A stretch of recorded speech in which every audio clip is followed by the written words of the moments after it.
Churchill, ancien Premier ministre britannique, disait qu'elle était le pire des systèmes, à l'exclusion de tous les autres. La démocratie est-elle encore plébiscitée? Ce 1er mars, la rédaction de TV5 Monde consacre une réflexion à la démocratie au XXIe siècle, et notamment en Afrique. Quelle place pour les libertés? Quel rôle pour la société civile? Quel lien entre alternance et démocratie? Une réflexion que nous allons mener ce soir avec notre invité, Gilles Yabi, économiste, politologue, fondateur du Cercle de réflexion citoyen Wati. Bonsoir, merci d'être avec nous depuis Dakar. Alors, il y a une charte africaine de la démocratie qui définit ce système, notamment par les élections et la gouvernance. Tous les pays africains ne l'ont pas signée. Est-ce que, selon vous, la démocratie est véritablement bien acceptée sur le continent ? Oui, alors la charte africaine pour la démocratie, les élections et la bonne gouvernance, elle est déjà signée et ratifiée par plus d'une dizaine de pays africains, et on a 2/3 qui l'ont au moins signée. Et donc cela traduit au niveau, en tout cas politique le plus élevé, une adhésion formelle aux prescriptions démocratiques de cette charte. Après, lorsqu'on regarde le soutien des populations africaines à l'idéal démocratique, là aussi, la dernière enquête de l'Institut Afrobaromètre, qui est un institut qui fait des sondages tout à fait sérieux sur le continent, montre qu'il y a à peu près 2/3 des Africains sondés qui considèrent que la démocratie est en tout cas le meilleur régime politique. Donc il y a un soutien à l'idéal démocratique, mais il faut tout de suite dire qu'on a également une majorité d'Africains qui disent qu'ils ne pensent pas être dans une situation de pays démocratiques. Donc il y a une aspiration à la démocratie, mais dans la réalité, ils voient un décalage entre l'idéal démocratique et les pratiques politiques réelles qui s'éloignent de la démocratie. Alors justement, vous parlez de décalage. On définit justement cette démocratie par des pratiques, par des pratiques démocratiques, le droit de vote, les élections. Et puis finalement, il peut y avoir ça sans avoir forcément ce qui va avec dans le reste du monde, l'alternance, la bonne gouvernance, les libertés. Est-ce que la démocratie, selon vous, c'est juste des pratiques ou bien c'est tout un corpus ? Non, je pense que la démocratie, l'idée générale, c'est le pouvoir au peuple. Et je crois que c'est bien de rester dans cette définition qui est très large et qui permet de voir qu'en fait, les modalités de la démocratie peuvent varier fondamentalement et sérieusement d'un pays à l'autre. Même lorsqu'on parle de démocratie occidentale, entre le système démocratique suisse et le système en France ou aux États-Unis, il y a de très grandes variations. Et donc, en Afrique aussi, il est important d'avoir dans l'idée que la démocratie s'inscrit dans des trajectoires historiques particulières. Et aujourd'hui, on a une situation très variable d'un pays à l'autre et même d'une région du continent à l'autre. Je pense que le lien entre démocratie, liberté, gouvernance, il est extrêmement important, mais ce sont des concepts qui sont différents. Et je pense aussi que le fait de réduire souvent la démocratie aux élections, je crois que c'est une grosse erreur et que c'est justement la faille la plus importante peut-être dans les trajectoires de démocratisation en Afrique, puisqu'on a des situations où on a des élections qui n'aboutissent jamais à une alternance, c'est-à-dire qu'on sait en allant à l'élection qu'il n'y a aucune chance d'avoir une alternance politique. Dans ce cas, on peut en réalité pas parler de démocratie, mais on a aussi des systèmes où on a des élections qui sont crédibles, mais cela ne suffit pas à avoir des sociétés démocratiques. Et je crois que le vrai combat, le combat de l'avenir en tout cas, c'est de passer de la démocratie électorale à une démocratie plutôt gouvernance démocratique. Donc une sorte de démocratie au quotidien qui permet de changer le rapport entre les gouvernants et les gouvernés. Alors justement, comment faire pour arriver à ces sociétés démocratiques? Peut-être pour revenir un petit peu historiquement, c'est vrai qu'en Occident, où ce concept a été inventé, la démocratie libérale occidentale, en tout cas, a été fondée sur l'individualisme, le sujet qui décide par lui-même. En Afrique, les systèmes sociaux sont quand même fondés sur le groupe. Est-ce qu'il y aurait peut-être une façon africaine d'être en démocratie, selon vous ? Alors, je dois dire que je me méfie personnellement du terme de démocratie à l'africaine parce qu'on ne sait jamais exactement ce qu'on y met et je pense que beaucoup de personnes y mettent des choses très différentes. Pour moi, une démocratie à l'africaine, ce ne serait pas nécessairement une démocratie qui s'organise autour des groupes ou des communautés parce que je pense qu'en réalité...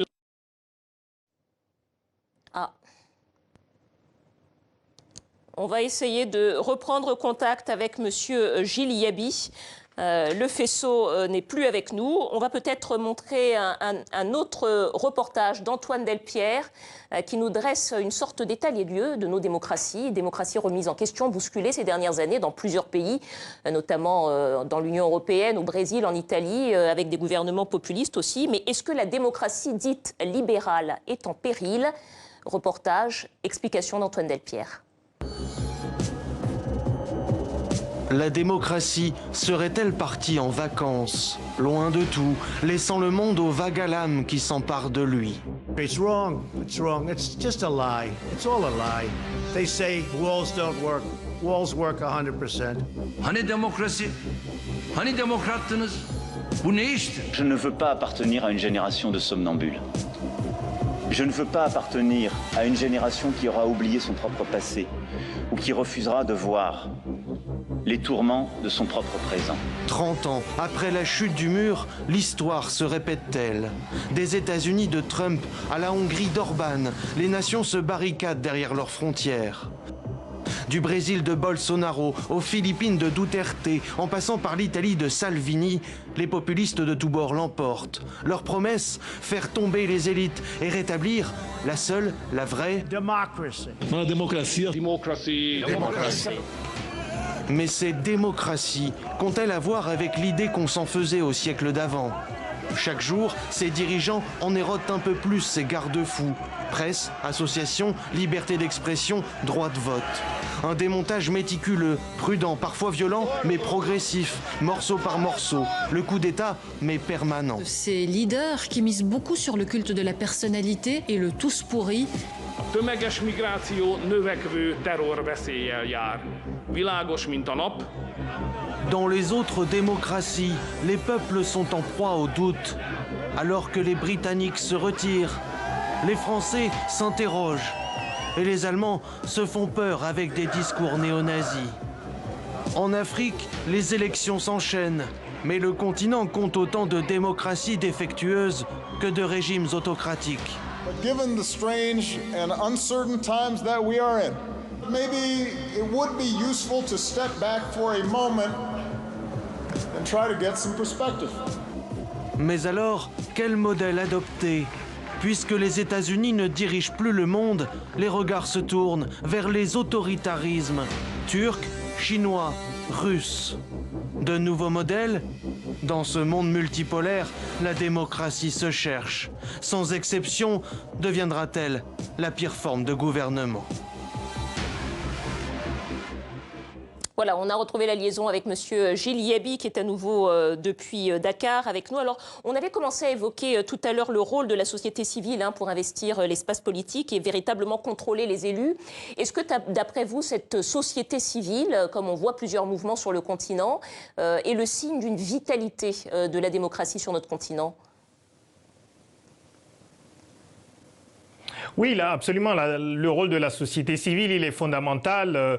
Mais je crois qu'il faut voir la société civile réellement comme l'ensemble des citoyens et pas seulement le rôle des organisations de la société civile. Mais la question, c'est qu'est-ce qu'il faut faire? Et nous pensons notamment au think tank Wati qu'il faut promouvoir une démocratie basée sur le débat public, le débat sur toutes les questions d'intérêt général. Et nous pensons également que le soutien à la démocratie, il ne sera durable que si la démocratie produit des résultats. Et je crois que cette question, elle est fondamentale. Si on est en démocratie et que les populations ont le sentiment que cela n'apporte ni la sécurité, ni le progrès économique et social, ni une gouvernance qui soit respectueuse de l'intérêt général, on n'aura pas un soutien, je crois, continu pour l'idéal démocratique sur le continent. Et on voit qu'il y a des régimes peu démocratiques, mais qui produisent des résultats économiques et sociaux qui sont de plus en plus érigé en modèle ou en tout cas très tentant pour la jeunesse africaine. Donc je crois qu'il faut vraiment avoir une ambition d'avoir à la fois des régimes démocratiques, mais d'avoir également des États qui sont capables d'avoir des politiques publiques de qualité